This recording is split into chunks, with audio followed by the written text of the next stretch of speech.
plans compared to what we had, or what they have rather, in Sweden and Norway and the Netherlands and Germany and France and places like that actually have really good health care for people in general. And they're different plans and they're more socialized. But here, my point is, our health care sucks in terms of the cost of it, and this helps to bring them down. So the Supreme Court ruled that Obamacare can give subsidies. The government can give subsidies to Obamacare to help people who are poor and can't afford it. And Republicans, of course, are against all of these things. All these major rulings that the Supreme Court ruled on this week, the gay marriage, Confederate flag, and the Obamacare, all of these things they're against. They're against people who cannot afford having health care, having it, without paying for it fully themselves. God forbid the government pay them anything. When we're spending how much money on the fucking military every year, and we have a military that's literally like 40 times bigger than our next biggest threat. I mean, we really don't. The priorities in this country are so fucking fucked up. And then gay marriage, of course, they're completely against gay marriage because it's against their base and the constituents that they're trying to please. And then, of course, the Confederate flag, the same thing. They're trying to kowtow to all the country bumpkin redneck fuckers out there. So, whatever. If you believe in that shit, fine. But you don't, to actually try to step into someone's lives and try to harm them is just wrong. And so this just shows you what the Republican Party stands for. Of course, this is nothing new, and it's been this way forever. But they have nothing to grasp to anymore. They're completely kind of out there with no real leader. Jeb Bush, by the way, is against gay marriage. Ted Cruz is against gay marriage. Rick Perry is against gay. All these people are against gay marriage. All these people are against Obamacare because Obama thought of it and created it and it's actually working. And of course, they're all against helping people. Gay marriage. Did I say that already? Anyway, so they're against all of these things. So this election coming up next year is going to be interesting. And I think that for me, obviously I'm a liberal and a progressive, whichever one I call it. But I do think that, right now there aren't a whole lot of options for us, not for us, the liberals. I mean, for the Republicans to actually beat us with. Obviously, the only options available to me on the the Democratic side are Hillary Clinton, of course, and because she's for gay marriage and she's for a lot of things that I believe in, and Bernie Sanders, same thing. Now, I've never really loved Hillary Clinton. Some people just love Hillary Clinton. They just love her to death. I don't love her to death. I like her a lot. I think she's very strong. She's more than qualified to be president, more than anybody else that I can think of. And all those things. Her personality just seems kind of cold to me. It always has, And if you've noticed, now every time you see her, she's like smiling, like really big. And that's, of course, because she lost in 2008 to Obama. In 2008, she was much more stoic and much more conservative and much more just kind of middle of the road. Now she's much more liberal and she's much more smiley and approachable looking. And I'm sure that's all calculated because that's what politics are, and that's fine. But she's now far more trying to be more approachable and relatable.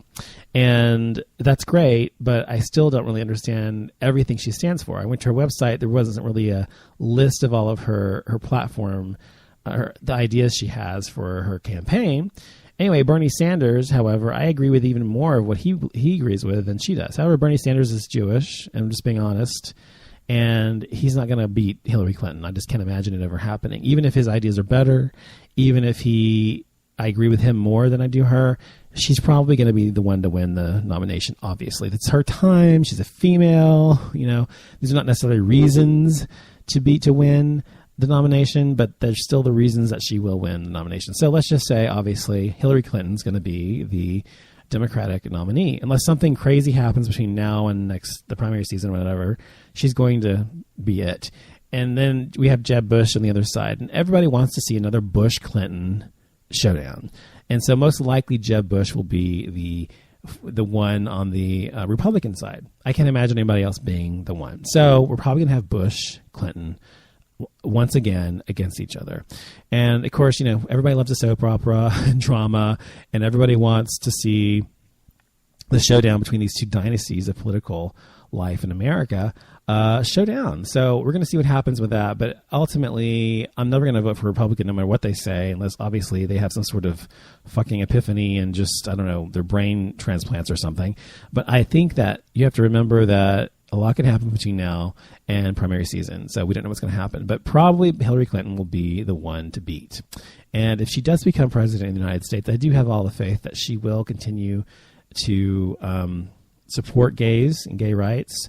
I do have faith that she will continue to promote liberal and progressive policies because that's what America is leaning towards these days, not the old Republican fuddy-duddies of the past. So I guess we shall see, huh? We shall see. Other than that, so we talked about the gay marriage thing. We talked about, of course, the political scene right now. Donald Trump, by the way, he's a fucking moron. He said all that about the Mexican immigrants and all that stuff, and he's a complete idiot. He's not even going to really win or anything. He's an idiot. But I think the last thing I want to say before I go is that it's great that we have gay rights, more gay rights now than we ever have. You have to remember why we have them. Not just because of the things that we have done and we've tried to accomplish, and the things that we've fought for, but we have a president, as I've said before in previous shows, that has done more for our community than any president in the history of the United States of America. Any president.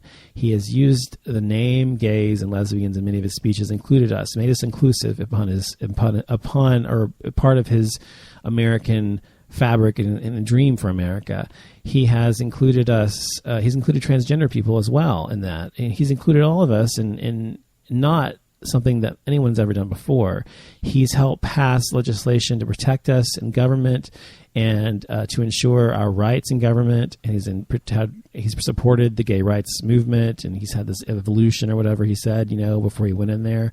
I don't even know for sure if he really never bought that. It was just political or whatever. But the point is, he's done more for us than anybody else in this country. And I don't think he gets enough credit because people forget that if we had a different president right now that wasn't fighting for us, and he has been fighting for us, he's been fighting for our rights, that we would be in a different position right now. I don't think it wouldn't happen ever, but I don't think it would have happened as quickly, and I don't think it would have happened now. So remember to thank your lucky stars. If you voted for Barack Hussein Obama, as they say on the right, if you voted for him, then pat yourself on the back, and I want to say thank you, because I voted for him too, both times, and I would vote for him again. If he were to run again, I would vote for him again if he could. So just remember, the next person you vote for can come in there and try to undo everything that has been done for us in our community, or they could help propel us into the next through the next challenge and hurdle for civil liberties that we're fighting for in the gay, lesbian, bi, transgender community. So be sure, if you're a Republican, if you're a gay Republican, first of all, why the fuck you're listening to my show? But if you're, a progressive, a liberal, continue to fight for what's right, not just for ourselves, but for people who need our help. We've gotten marriage, we've gotten it, it's there, it's done. Help women with women's rights, okay? They still haven't got equality under the law after being, property 150 years ago or whatever it was. I mean, they still do not have all the equality under the law. African Americans don't either, and women still make 70 whatever cents on the dollar that a man makes. And so there are many other causes that you can get involved in, not just our own causes that I said we still have, like for transgender rights, etc. Help transgender people with their causes as well. March for them. They marched for you. The women, the straight allies, the people that have helped you, help them because they helped you. Whatever is important to them, help them. So my point is to show gratitude for what people have done for us to help us achieve this success, this enormous, immense success that we have finally gotten in America. So be thankful for that. I'm thankful for it. And thank you for listening to the show. I'll be back on Tuesday. Good night.